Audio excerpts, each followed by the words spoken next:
Hey, it's Garren Cone with American Warrior Radio, and we're doing a series now on some groundbreaking technology to treat and really improve the lives of people that suffer from neuropsychiatric disorders such as PTSD, particularly those that are combat related. We have Dr. Scott Fairchild with us. We only have him for a few more minutes here. We're talking about TAC STIM.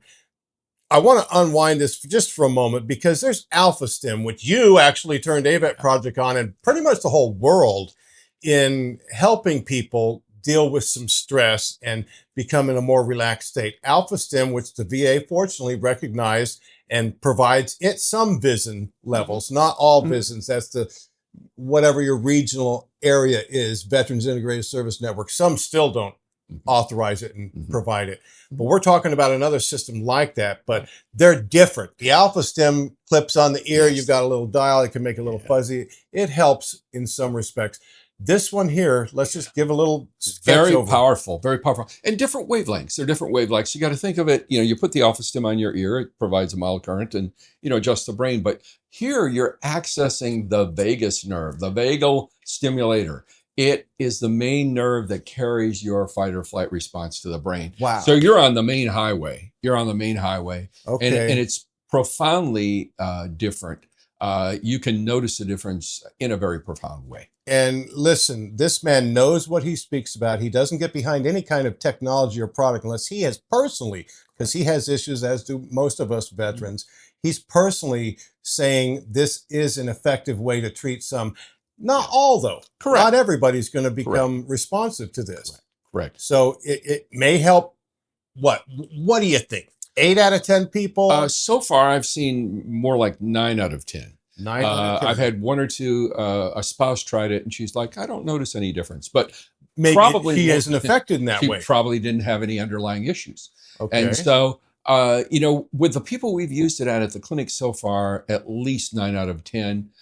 In a very profound way, and we plan on continuing its use. So the opportunity for you as an individual is to coordinate with us as a clinic. If you're being seen at Baytree Behavioral Health already, you can come on in or check with your local providers, or later on we'll give you the information on Eric to connect with him. It'll be on the website. And find out if you can come in and give it a try. We like to have people give it a try and then start working with the VA to hopefully get their own.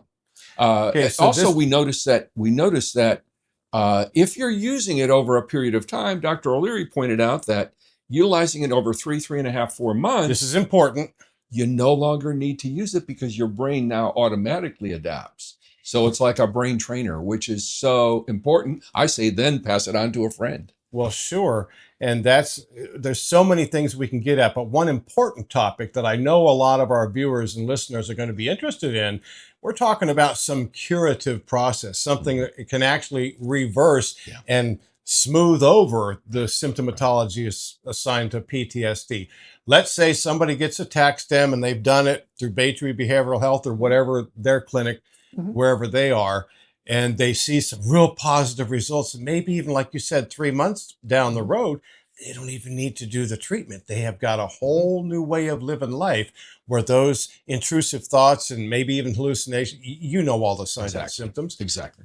And now they're concerned that if I'm better, is the VA going to try and peel back my disability percentage for this disability? I can speak from a legal aspect regarding this, and I will in just a moment. But what do you think about that? It's so interesting that you should say that, Garren, because we've had exactly that question in our group. How is this going to affect my disability? Realizing that we have a multitude of different types of treatments, and realizing also that your disability compensation is there for what you experienced in the past experienced all these years. Right. So we're going to be able to help. We're going to be able to improve the quality of life. But at some level, just like I said early on in a previous episode, if you're somebody who has a cure, you've still got the diagnosis. Keep walking on down the street if you see somebody who's got a cure. Each one of these little iterations is helping us getting closer to helping more. And so getting back to normality, to where your activities daily aren't affected by this overriding PTSD. The way I look at it is it's not, quote, curing. There is no such thing as a cure.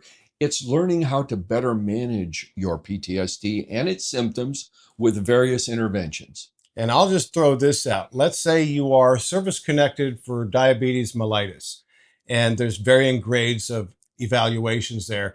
Let's say you're at 30% because you have to take the insulin on a daily basis. Just because you have the diagnosis and you're taking the insulin and your numbers come back into line does not mean your diabetes has gone away. That's It's right. still there, people. Yeah. You get off that, it's likely going to come back with a vengeance. Exactly.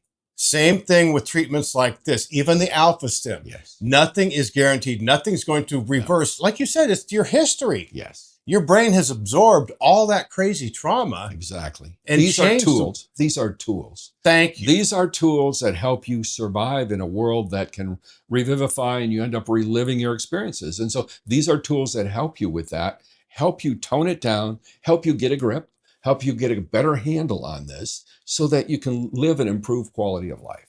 Let's get into the mechanics of a VA rating decision just for a moment.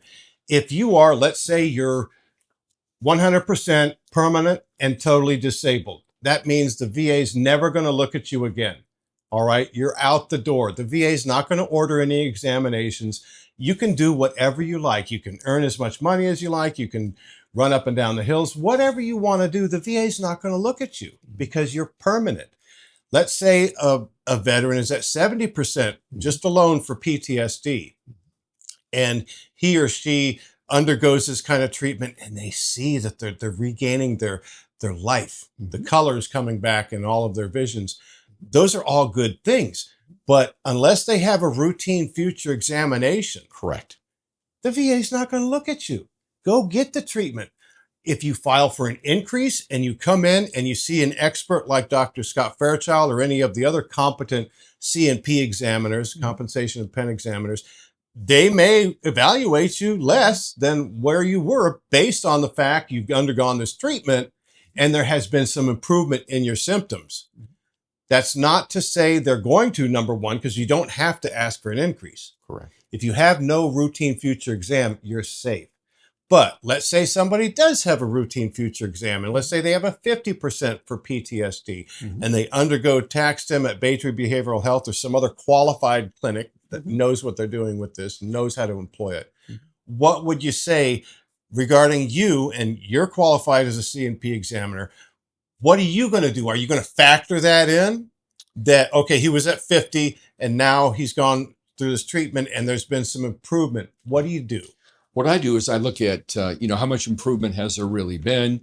The diagnosis is still there. I just had a nurse who was involved in combat call me the other day from up in Ohio.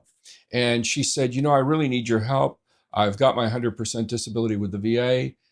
She said, I would like to go ahead and pursue Social Security disability, but they've denied me. And I explained to her, I said, well, you're young, you're 42. It's going to be a long climb up that hill. It's going to be very difficult to get. And I said, also, you want to have a purpose in your life. You don't want to just be sitting back and collecting these checks, and that can be deleterious to your mental health as well. So I actually encouraged her to get involved with the TAC STIM, and also something we're going to talk about in the future, the ETMS, the transmagnetic stimulation.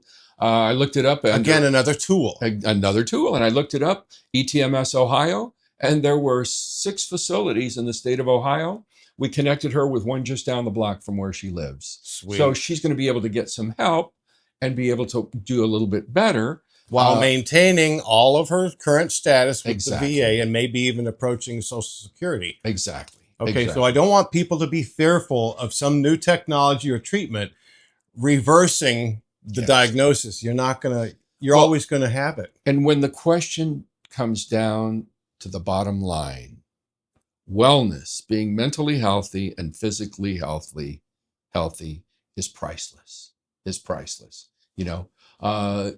what we all want to be. We want to, the essence of PTSD is, when you experience trauma, you could have it stamped on your forehead. This essence of PTSD, I hear it from almost every person who's experienced it, is I want my old self back. But what's wrong with getting your old self back, or at least a portion thereof? Exactly. So these are treatments that are becoming available. Check out Baytree Behavioral Health, Dr. Scott Fairchild. He'll get you plugged into these if you're locally, or we'll have opportunities for you to find that information online.